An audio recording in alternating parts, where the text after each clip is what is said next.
Anak yang soleh itu anak yang tahu kalau dia seorang laki-laki nanti, secantik apapun istrinya, selucu apapun anak-anaknya, sebanyak apapun harta yang dia miliki, sehebat apapun dia di mata anak buahnya, demi Allah, orang tua tidak pernah menjadi nomor dua dalam hidup.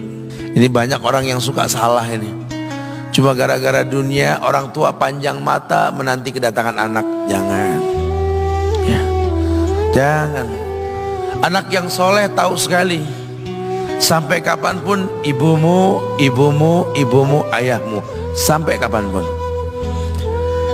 Dunia nggak membuat dia lupa ada berkah keramat dunia hidup di atas muka bumi ini. Dia nggak repot datang ke makam-makam para wali. Orang tua nomor satu yang dia temui. Ini orang hebat. Ini banyak di antara kita, makam-makam didatengin, di mana saja didatengin, ngalap berkah. Orang tua panjang mata, berlinang air mata menanti, mana anakku? Mana pohon yang pernah kutanam? Mana pohon yang pernah kurawat? Kudengar dia sudah mulai berbuah, ingin kurasakan buahnya. Berani mengeluarkan dana jutaan untuk hal-hal yang gak disyariatkan. Ini orang tua panjang mata. Rela gak rela, orang tua kita akan mendengar dan melihat. Ma, aku pengen nikah, aku pengen berkeluarga, Ma. Ya orang tua ya seneng lah. Cuma kalau inget metik buahnya belum terasa, ya ada perasaan kayak gimana gitu loh. Karena dia tahu setelah ini dia akan menikah, bahwa anak orang ada kehidupan yang berbeda yang bakal dia rasa. Orang tua makin hari makin rentan, bukan makin seger. Yang perempuan dibawa orang, ya Allah. Baru kemarin perasaan mainin poni ini anak perempuan kita, betul. Baru kemarin mainin kepangan rambutnya, ya Allah.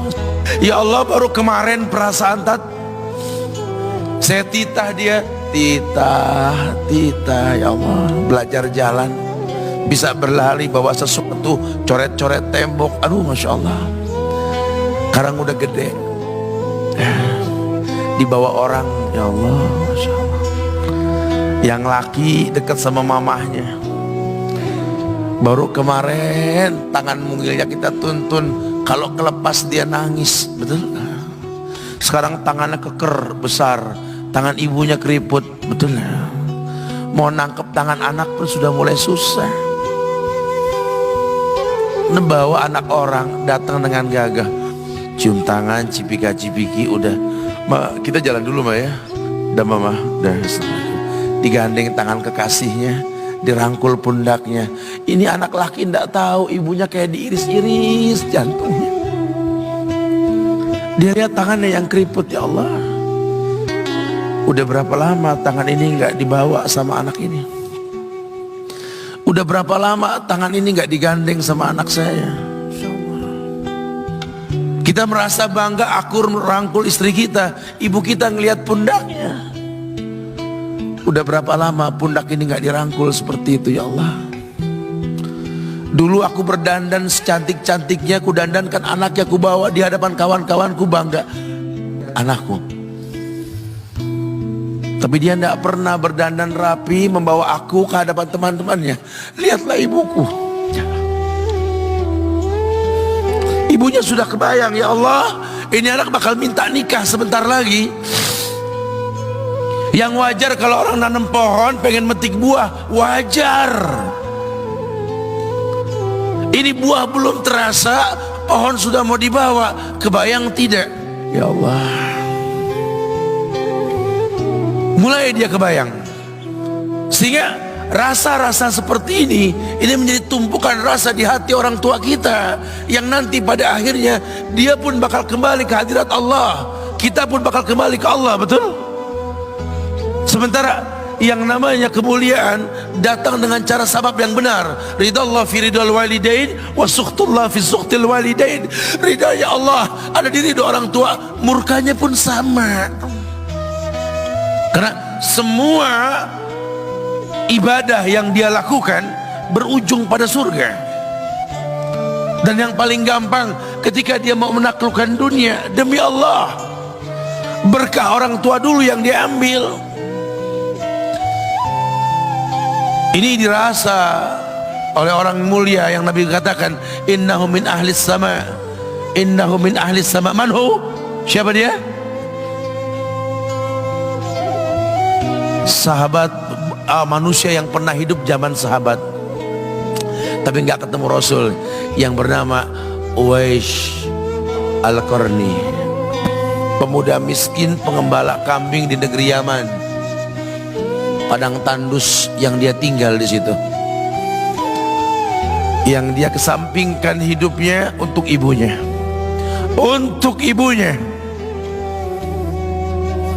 Tidaklah terucap kalimat satu yang ingin ibunya pengen, kecuali Uwais pasti akan melakukannya apapun, dan ibunya cacat. Apa kata Uwais? Tidak akan pernah terlontar kata dari mulut ibuku kecuali kan kulakukan yang dia inginkan. Masya Allah. Ibunya cacat dan dia menomorduakan diri, yang penting orang tuanya dulu. Hingga satu waktu ibunya berkata, wahai Uwais, ibu sudah tua. Andai kematian mendatangi ibu, ada beberapa keinginan yang ibu pengen merasakan keinginan tersebut. Mungkin enggak ya? Apa Bu? Katakan. Ibu pengen haji. Bengong, Wais, ya Allah Bu, ini Yaman, Hadramaut, yang sekarang saja pesawat itu bisa 3 jam menuju Saudi, itu 2 jam lebih lah menuju Saudi. Ini lebih jauh lagi, kebayang berapa ratus kilo, berapa ribu kilo, nggak tahu.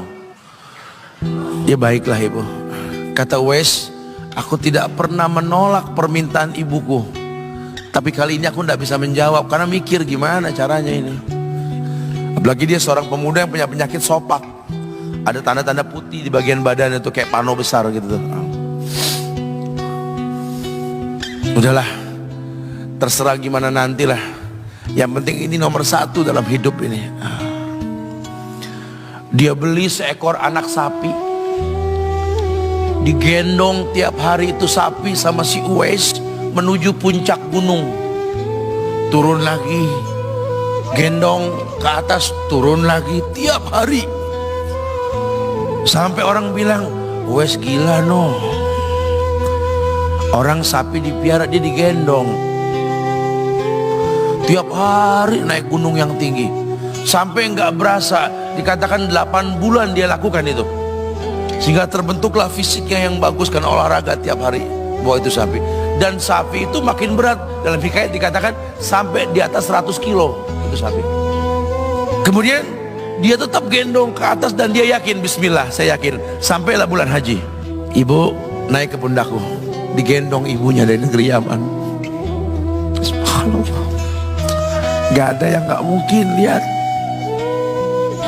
dibawa ibunya ke Mekah, bertawaf di Ka'bah, dunia menyaksikan.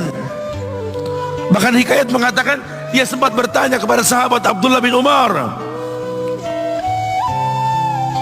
aku telah menggendong ibuku dari negeri Yaman menuju Mekah, bertawaf di Ka'bah ini. Sudahkah aku membayar jasa ibuku? Apa kata sahabat Abdullah bin Umar? Bahkan satu hentakan napas pun ketika melahirkanmu belum terbayar. Bahkan satu hentakan napas pun ketika melahirkanmu belum terbayar. Dia selesaikan tawafnya, dia selesaikan tawafnya. Selesai tawaf, dibawa ibunya ke makom Ibrahim untuk sholat 2 rakaat. Selesai sholat, dia angkat tangan, dia berdoa kepada Allah, ya Allah, ampunkanlah ibuku ya Allah. ampunkan ibuku ya Allah. Masukkanlah dia ke sorgamu ya Allah. Masukkan dia ke sorgamu ya Allah. Ibunya berbisik, Uwais, sudahlah, mintalah pada Tuhanmu ampunan untuk dirimu dan sorga untukmu. Wallahi wahai ibu, Allah ampunkan kamu, Allah masukkan kamu ke sorga, cukup untukku, ridhomu yang kubutuhkan wahai ibu. Lihat, manusia saleh, hasil doa Rabbi habli minas salihin. Lihat, makanya ketika Nabi mengatakan innahu min ahli sama, ini manusia penghuni langit, Umar, Ali, temui Uwais.